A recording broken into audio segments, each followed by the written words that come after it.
अस्सलामुअलैकुम सितारों के सफ़र पर खुश आमदीद।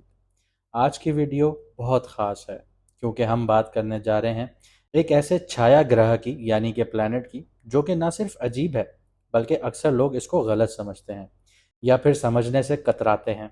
और वो है केतु।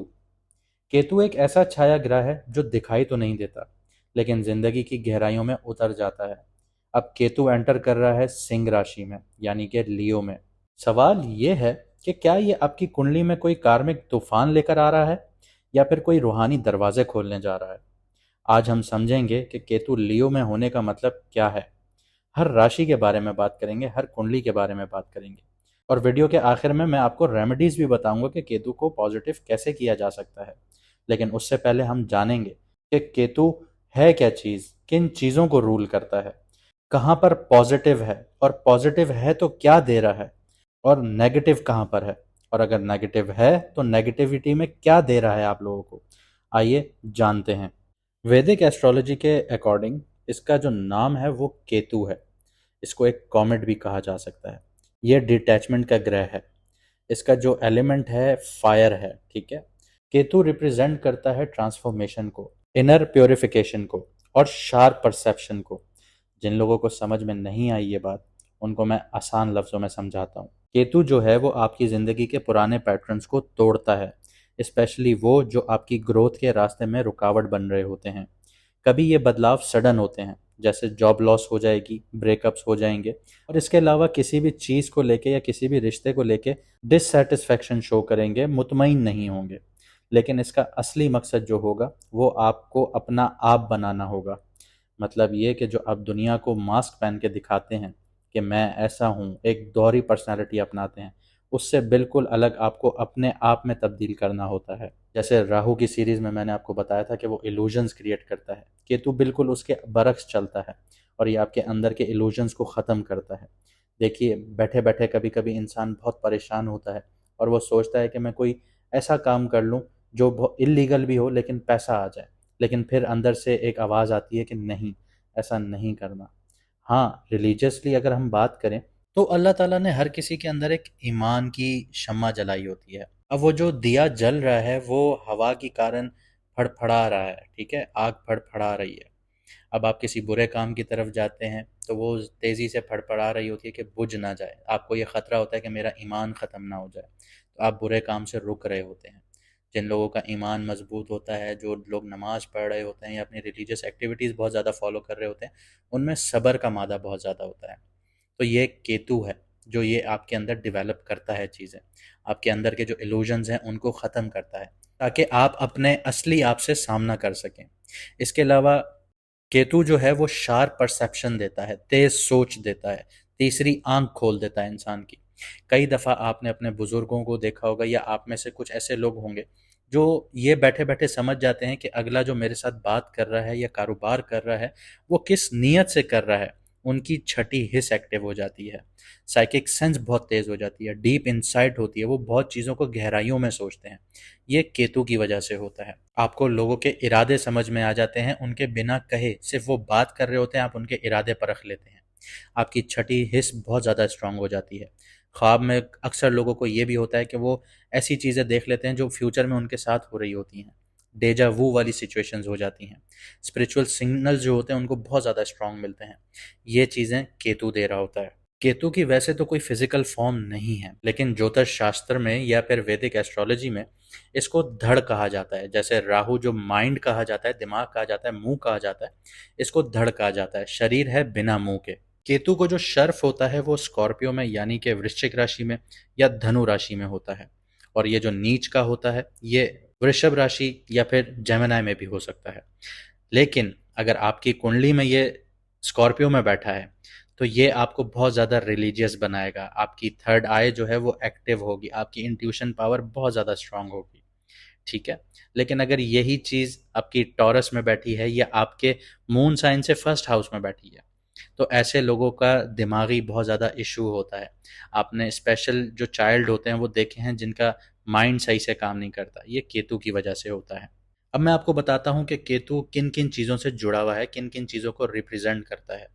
केतु डिटैचमेंट को रिप्रेजेंट करता है, इंट्रोस्पेक्शन को रिप्रेजेंट करता है, स्पिरिचुअल इंसाइट को रिप्रेजेंट करता है, साइकिक एबिलिटीज दिखाता है, सेक्रेसी दिखाता है और सेल्फ सेक्रीफाइस दिखाता है। आपने बेशतर और अक्सर लोग ऐसे देखे होंगे जो अपनी कुर्बानी दे देते हैं किसी की ज़िंदगी बनाने के चक्कर में।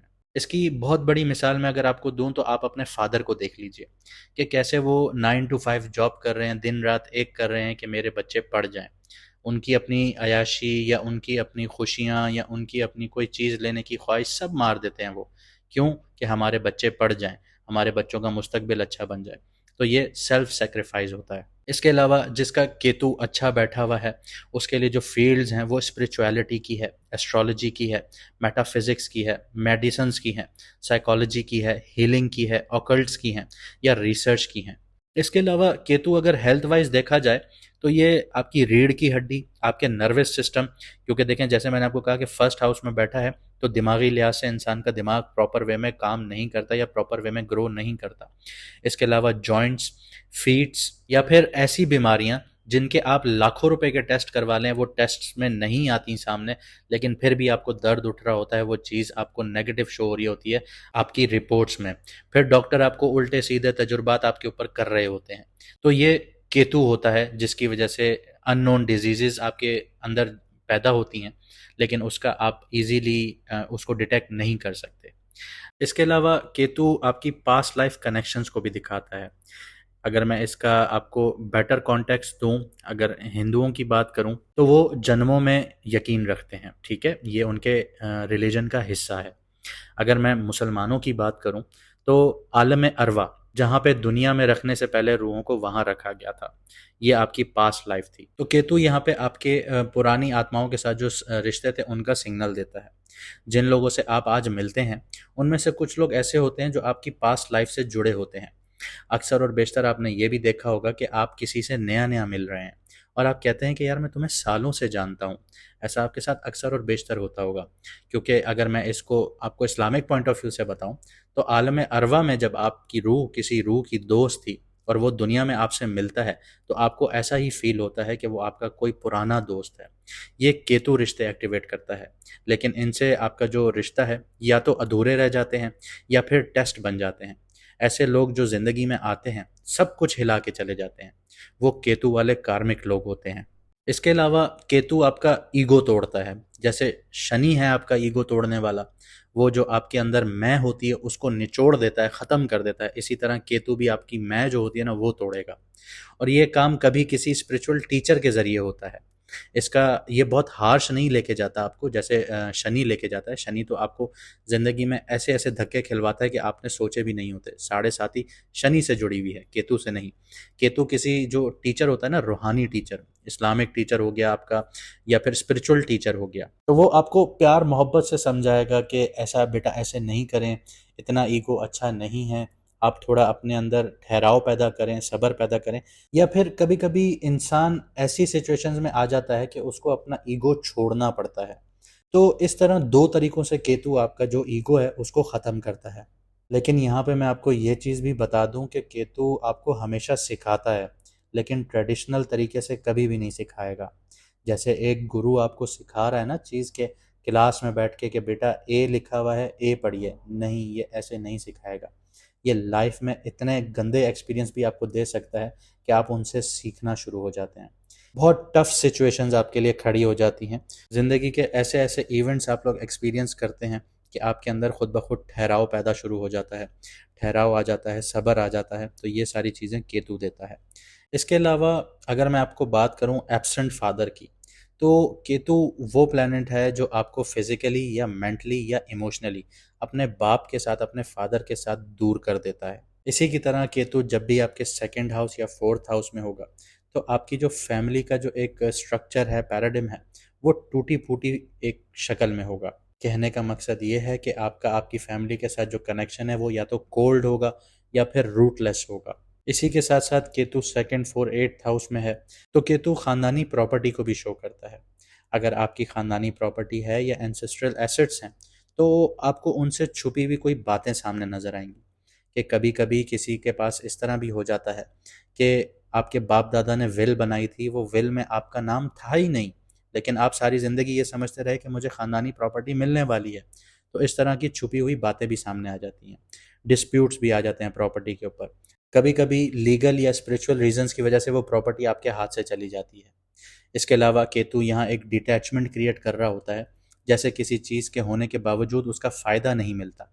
आपके पास विरासत में करोड़ों रुपए की प्रॉपर्टी है, लेकिन आप उससे फ़ायदा ही नहीं उठा पा रहे, या फिर आपके नाम हुई लेकिन हाथ से निकल गई। आपके नाम होते ही आपके बच्चों के नाम चली गई, या आपकी बीवी के नाम चली गई, या आपकी माँ के नाम चली गई, या किसी और के नाम चली गई। इस तरह की भी सिचुएशंस केतु क्रिएट कर देता है। इसके अलावा केतु की जो बेसिक नेचर है ना, वो डिटैचमेंट की है। वो डिटैचमेंट किससे है? मटेरियलिस्टिक चीज़ों से है, दुनिया की मोह माया से है। और केतु जब भी आपके सेकंड, 11th या 6th हाउस में है, तो ऐसे इंसान को मटेरियलिस्टिक जो चीज़ें होती हैं ना, उनकी लालच नहीं होती, या फिर उसे पैसा मिलता भी है तो उसका इंटरेस्ट लूज हो जाता है। आपके साथ अक्सर और बेशतर ऐसे लोग होंगे जिनका पैसों से रिलेटेड कोई इंटरेस्ट ही नहीं होगा। वो कहते होंगे ठीक है, लेकिन उनकी ज़िंदगी में पैसा वैसे ही आ रहा होगा, और जो पैसे के पीछे भाग रहा होगा उसके पास पैसा ही नहीं आ रहा होगा। ये सिचुएशंस केतु क्रिएट करता है। केतु कहता है तुम मुझे डिटैचमेंट दो, तुम्हें सब कुछ मिल जाएगा, क्योंकि ये अल्लाह का बनाया हुआ निज़ाम है। वो आपसे यही चाहता है कि दुनिया में मोह माया से हट जाइए, आपको सब मिल जाएगा। आप उसके पीछे आइए, उसकी इबादत कीजिए। तो ऊपर वाले का निज़ाम आपको इसी तरह सपोर्ट करेगा। इसके अलावा केतु की जो अच्छी बात है वो ये है कि वो इंसान को ऐसा बना देता है कि वो स्पिरिचुअल डोनेशंस बहुत ज़्यादा करता है। जैसे मस्जिद में चंदा देना या मंदिरों में चंदा देना। इस तरह जो लोग होते हैं ना, वो उनका केतु बहुत ज़्यादा एक्टिव हुआ हुआ होता है 9, 12 और 4th हाउस में। इसके अलावा जो मैंने बात की कि केतु जो है वो डिटैचमेंट दिखाता है, साथ ही साथ ऐसे लोग जो पैसों से डिटैच हो जाते हैं, इसके बिल्कुल बरक्स में अगर जाऊं, 8th हाउस में चला जाऊं, तो वो ट्रांसफॉर्मेशन का घर है, किसी चीज़ को ख़त्म करने का और शुरू करने का। 8th हाउस है, ठीक है। वहाँ पे अगर केतु है तो ये आपकी आइडेंटिटी को भी ख़त्म कर देगा और एक नया आदमी आपको बना देगा। जैसे आपने ये सुना होगा कि यार ये तो पहले बहुत ऐसा बंदा था, लेकिन अब तो बिल्कुल रिलीजियस हो गया है। तो ये चीज़ें केतु देता है। इसके अलावा और भी बहुत कुछ देता है। अब देखते हैं कि आपकी कुंडली में अगर केतु पॉजिटिव है या एग्जॉल्टेड है या अच्छे घरों में बैठा है, तो आपको क्या एनर्जीज दे रहा है या क्या चीज़ें दे रहा है। डीप कनेक्शन देगा आपको हायर नॉलेज के साथ, और एक्सीलेंट आपकी सिक्स सेंस होगी। इसके अलावा जो आपका एक्सेस है स्किल्स की तरफ या विजडम है पास्ट लाइफ से जुड़ी हुई, वो बहुत ज़्यादा स्ट्रांग होती है। अगर मैं आसान लफ्ज़ों में आपको समझाऊं, तो आपने फिजिकली कोई स्किल हासिल नहीं किया होता, लेकिन जब आप उस काम को कर रहे होते हैं तो वो बहुत ईजीली आप उसको एक्सेस कर रहे होते हैं, बहुत ईजीली उसके ऊपर आपका हाथ बैठ रहा होता है। तो ये पास्ट लाइफ से आपका जुड़ा हुआ स्किल होता है। इसके अलावा मिस्टिकल अगर मैं एक्सपीरियंसेस की बात करूं, तो केतु जब भी आपके 8, 12, 4th या 6th हाउस में होगा या उनको एक्टिव कर रहा होगा, तो आप दिमाग से नहीं, दिल या रूह से समझना शुरू करेंगे।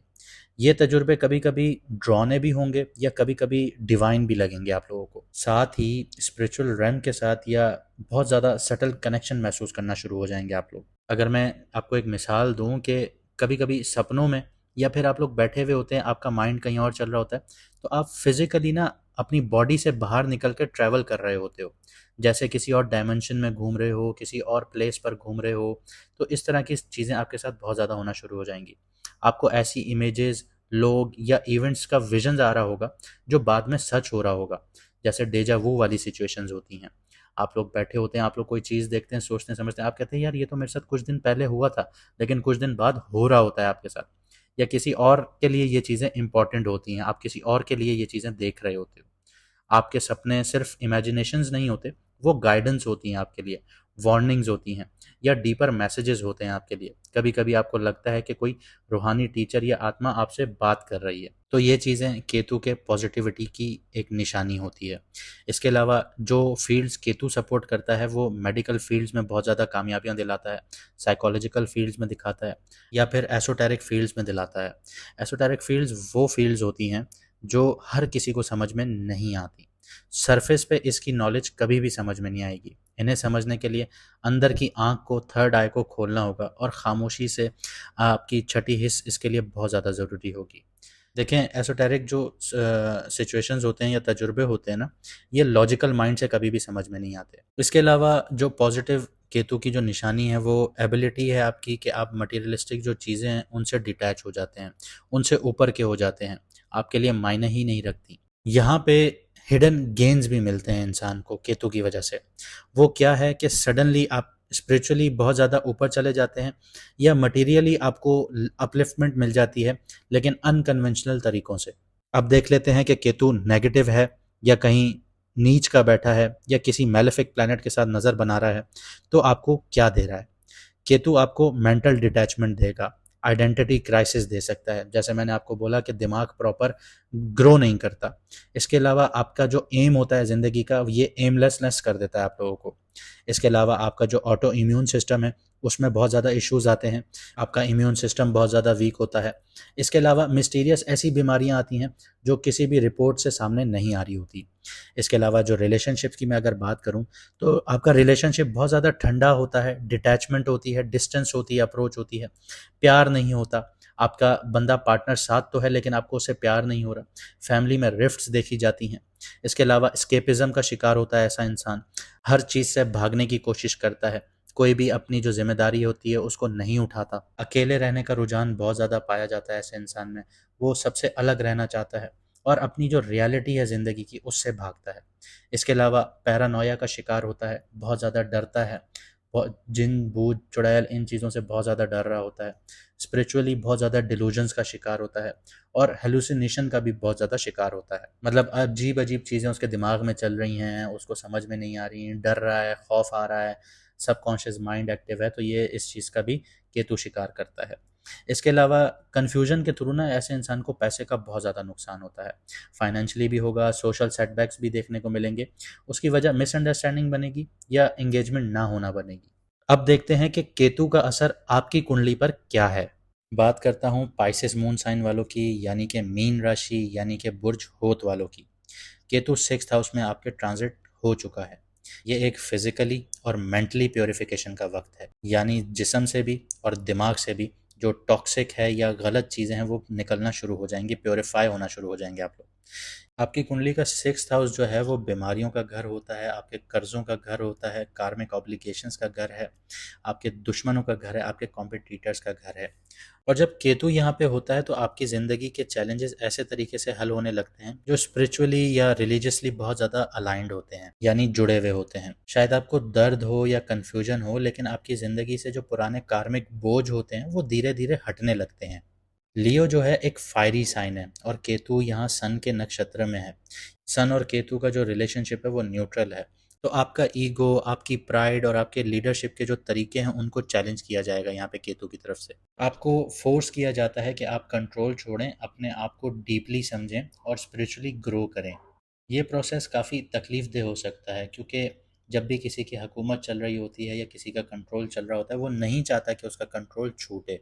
लेकिन आपको अपनी जो सोल है, आपका अपनी जो रूह है, आत्मा है, उसके साथ एक रियल कनेक्शन बनाना होगा। ये उस आपको उसी तरफ लेके जा रहा है। इसके अलावा केतु आपके 10th हाउस को एक्टिव कर रहा है, आपके 12th हाउस को एक्टिव कर रहा है और आपके 2nd हाउस को एक्टिव कर रहा है। जुपिटर की तीसरी नज़र भी केतु पे पड़ रही है, जो आपके लिए एक गुरु का काम करेगी, एक टीचर का काम करेगी। और केतु की जो जुपिटर पर नज़र पड़ रही है वो 11 नज़र पड़ रही है। मतलब ये कि यहाँ पे आपको इनविजिबल ब्लेसिंग्स मिल रही हैं। करियर और फाइनेंस के हवाले से बात करता हूँ तो ये आपका डेली रूटीन का घर भी है, तो यहाँ पे आपका काम का प्रेशर बढ़ सकता है आपके ऊपर। लेकिन जो आपकी आत्मा है, आपकी सोल है, आपकी रूह है, उसका काम और डेली रूटीन अलग डायरेक्शंस में खींच रहे होंगे आपको। आपको लग सकता है कि आप रेगुलर नौकरी या ड्यूटी से इमोशनली कट ऑफ हो रहे हैं। केतु यहाँ आपको ऐसे काम से तोड़ रहा है जो सिर्फ सर्वाइवल से जुड़ा हुआ है और धीरे धीरे आपको उस तरफ खींच रहा है जहाँ सेवा है, जहाँ पे आपको खिदमत करनी है, जहाँ पे हीलिंग प्रोसेस है, जहाँ पे आपको सत्कार करने हैं, स्पिरिचुअल चीज़ें हैं या फिर लीडरशिप का स्कोप है, ऐसी जगहों पे केतु आपको खींचेगा। फाइनेंस की बात करूँ तो सडन फ्लक्चुएशंस देखने को मिल सकते हैं, उतार चढ़ाव देखने को मिल सकते हैं, स्पेशली मेडिकल से रिलेटेड या लीगल इश्यूज से रिलेटेड। लेकिन आप कोई ऐसा काम कर रहे हो जिसमें आप अपना फ़ायदा नहीं देख रहे, तो केतु आपके 2nd हाउस को भी एक्टिव कर रहा है। तो ये आपको अचानक से डिवाइन तरीके से आपको फाइनेंशियल रिलीफ दे सकता है। अक्सर और बेशतर आपने सुना होगा कि यार मैं बहुत परेशान था, अचानक से मेरे पास पैसे आए और मेरे मसले हल हो गए। तो इस तरह की सिचुएशंस क्रिएट होंगी, लेकिन इसके लिए आपको बिना फ़ायदे के लिए काम करना होगा। पैसा किसी भी अनजानी सोर्स से आ सकता है या किसी ऐसे तरीके से मदद मिल सकती है जो आपने कभी एक्सपेक्ट नहीं की हो। ये रिवॉर्ड स्पिरिचुअल कार्मा का रिजल्ट होता है, ना कि एफर्ट बेस्ड प्लानिंग का। लव और रिलेशनशिप्स की बात करते हैं। ये टाइम पीरियड इमोशनली ड्रेनिंग हो सकता है आप लोगों के लिए। इमोशनली आप अंदर से ख़त्म हो रहे होंगे, आपको लगेगा कि पार्टनर समझ नहीं रहा या आप इमोशनली कट ऑफ फील कर रहे हैं। यहाँ पे ये भी पॉसिबिलिटीज़ हैं कि जो पुराने आपके कार्मिक डेट्स हैं वो रिलेशनशिप के ज़रिए उभर के सामने आना शुरू हो जाए। इसके अलावा केतु के इस ट्रांजिट में आपको अंदर से अकेले रहने का मन करेगा, जैसे आपको दुनिया से थोड़ा कट ऑफ होने की ज़रूरत महसूस होगी। आप रोमांटिक या फिजिकल रिलेशनशिप में नेचुरली डिटैचमेंट महसूस करना शुरू करेंगे। इस टाइम पीरियड में जो लोग आपकी लाइफ में आएंगे वो शायद इमोशनली क्लोज्ड हो सकते हैं आपके, लेकिन उनसे आपका पास्ट लाइफ कनेक्शन हो सकता है और उनके साथ कोई स्पिरिचुअल या कार्मिक लेसन कंप्लीट होना होगा आपका। इसके अलावा ये टाइम पीरियड सुपरफिशियल बॉन्डिंग के लिए नहीं है, सिर्फ वही रिश्ते टिकेंगे जो रियल हैं और स्पिरिचुअली कंपैटिबल हैं आपके। हेल्थ और मेंटल स्टेट की बात करते हैं। केतु यहाँ हेल्थ को सटल लेवल पर अफेक्ट करता है। कई बार टेस्ट रिपोर्ट्स नॉर्मल आएंगी, लेकिन थकान महसूस हो सकती है, एलर्जीज महसूस हो सकती हैं, एंजाइटी हो सकती है। ये साइकोसोमेस्टिक सिम्टम्स होते हैं जिनका रूट कॉज अनरिजॉल्व रहता है। पता नहीं चलता कि कहाँ से आपको भी ये चीज़ ट्रिगर कर रही है। 12th हाउस की केतु की जो नज़र है ये आपके स्लीप साइकिल को डिस्टर्ब करेगी। रात को बार बार जागेंगे, नींद टूटेगी, नाइट मेयर्स देखने को मिल सकते हैं, बुरे ख्वाब आ सकते हैं, आपको थकावट रह सकती है, आपका जो सबकॉन्शियस माइंड है वो बहुत एक्टिव हो सकता है, उसकी वजह से थकावट का शिकार रह सकते हैं। यहाँ पे आपको मेडिटेशन बहुत काम आएगी, ग्राउंडिंग प्रैक्टिसेस बहुत काम आएंगी। नंगे पाँव गार्डन में चलिए, ये आपके लिए बहुत अच्छा है। नेचर में टाइम स्पेंड कीजिए, मोबाइल वगैरह साइड पे रख दीजिए, क्योंकि केतु सन के नक्षत्र में है तो ये बॉडी और ईगो दोनों को क्लिनजिंग प्रोसेस में लेकर आएगा। आगे बढ़ता हूँ, स्टूडेंट्स की बात करता हूँ तो जो आपके रेगुलर सब्जेक्ट्स हैं, मटेरियलिस्टिक सब्जेक्ट्स हैं, उनमें कन्फ्यूजन्स पैदा हो सकती हैं, स्पेशली अगर सब्जेक्ट लॉजिकल या कम्पिटिटिव हो। लेकिन वो स्टूडेंट्स जो साइकोलॉजी, मेडिसिन, ऑकल्ट या अल्टरनेटिव हीलिंग में इंटरेस्टेड हैं, तो उनके लिए ये टाइम पीरियड बहुत इंसाइटफुल साबित होगा। आप लोगों को कामयाबियाँ मिलेंगी। केतु 10th हाउस पर नज़र डाल रहा है तो स्टूडेंट्स अपने लॉन्ग टर्म करियर डायरेक्शंस को क्वेश्चन करेंगे। यहाँ पे आपकी जो छठी हिस्सा है वो बहुत स्ट्रांग होना शुरू हो जाएगी, लेकिन ओवर जो एनालिसिस आप लोग करना शुरू होंगे उसको अवॉइड करना होगा आपको। आइए अब शेडो एरियाज को देखते हैं, चैलेंजेस को देखते हैं जो इस टाइम पीरियड में आएंगे। हेल्थ के कंसर्न्स आप लोगों को बहुत ज़्यादा होंगे जो डायग्नोज नहीं होगी, इसका आपने बहुत ख्याल रखना है। ऑफिस या डेली लाइफ में इमोशनल डिटैचमेंट देखने को मिल सकती है। दुश्मनों से, जेलसी रखने वालों से, उनसे कॉन्फ्लिक्ट्स हो सकते हैं जो अंदर ही अंदर आपको ड्रेन कर रहे होंगे, थकावट का शिकार महसूस करवा रहे होंगे। यहाँ पे आपके जो गोल्स हैं वो बहुत ज़्यादा अनक्लियर होना शुरू हो जाएंगे। आपको समझ में नहीं आएगी कि जो आपने गोल सेट किया है ज़िंदगी को लेके क्या वो सही है या नहीं है, तो ऐसी सिचुएशंस होंगी। इसके अलावा जो आपकी एनर्जी है वो टूटना शुरू होगी। स्पीच इश्यूज आ सकते हैं क्योंकि सेकंड हाउस पे भी केतु की नज़र है। जो आप कहना चाहते हैं वो निकल नहीं पा रहा मुंह से, इस तरह की सिचुएशंस होंगी। किसी भी चीज़ को लेके आपकी फीलिंग्स नहीं रहेंगी उसमें, चाहे आप उसके लिए हर चीज़ करने को तैयार हो जाएं, आपने उसके लिए हर चीज़ की उसको पाने के लिए, लेकिन आपकी अंदर से दिल की ख्वाहिश ही मर जाएगी उस चीज़ को लेके। ये सब आपको अंदर से हील करने के लिए टाइम पीरियड है। ये टाइम पीरियड आपको ये नहीं बता रहा कि आपने सही और गलत के बीच में फ़र्क करना है। असल बात ये है कि आप ये समझें कि क्या वो जो काम आप कर रहे हैं वो किस नीयत से कर रहे हैं, दिल से मदद कर रहे हैं या सिर्फ अपनी तारीफ के लिए कर रहे हैं। और जीत उसी की होगी जो दिल से कर रहा होगा। अगर आपकी कुंडली या आपके जायचे में केतु वीक है, या फिर आप उसको पॉजिटिव बनाना चाहते हैं या उसकी नेगेटिविटी कम करना चाहते हैं, या पहले से ही पॉजिटिव है आप उसको और पॉजिटिव करना चाहते हैं, तो हर वेनसडे वाले दिन काली रंग की गाय की खिदमत कीजिए, उसको खाना खिलाइए। 2 रंग के कुत्ते को खाना खिलाइए। परिंदों को दाना डालिए, स्पेशली कौवों को। इसके अलावा जो बहुत इंपॉर्टेंट चीज़ है ना, माजूर शख्स या डिसेबल इंसान की खिदमत कीजिए। ऐसे लोगों का मजाक कभी भी मत उड़ाइए। देखिए, ये इस्लामिक पॉइंट ऑफ व्यू से भी एक चीज़ बहुत वैलिड है कि आप किसी के माजूरी का मजाक उड़ाते हैं तो ऊपर वाला आपके लिए भी वैसे ही सिचुएशंस क्रिएट कर देता है। आपको ऐसे मजाक नहीं बनाने चाहिए किसी भी माजूर का। वैसे अगर मैं वैदिक एस्ट्रोलॉजी की बात करूं तो केतु फेसलेस है, उसकी शक्ल नहीं है, तो वो भी यही चाहता है कि आप लोग माजूर की खिदमत करें, माजूरों को खाना खिलाइए। उनको अगर आप अडॉप्ट कर सकते हैं अडॉप्ट कर लें, अगर आप अडॉप्ट नहीं कर सकते तो ऐसे सेंटर्स में जाएं जहाँ पे वो होते हैं, उनकी खिदमत कीजिए, उनको कपड़े लेके दीजिए, उनको खुश कीजिए, उनका मजाक ना उड़ाइए। ये भी आप लोगों के लिए एक रेमेडी है केतु के लिए। इसके अलावा कंबल, छाता, काली उड़द दाल, गरम कपड़े, कस्तूरी या फिर लहसुन, इन चीज़ों का सदका या दान कीजिए। ये आपके लिए, केतु के लिए फ़ायदेमंद होगी। उम्मीद करता हूँ आपने इस वीडियो से बहुत कुछ सीखा होगा और बहुत कुछ समझा होगा, अगर आप यहाँ तक पहुँच चुके हैं। मानता हूँ ये वीडियो बहुत ज़्यादा लंबी हुई, लेकिन इसका मकसद सिर्फ इतना था कि आप समझ भी सकें और आपके साथ जो आने वाले हालात हैं कैसे बनेंगे उनको समझ सकें और आप सही कदम उठा सकें। इसके अलावा रेमेडीज़ कीजिए, अपने केतु को बेहतर बनाइए। मुझे दीजिए इजाज़त, मिलते हैं अगली वीडियो में सितारों के सफ़र पर।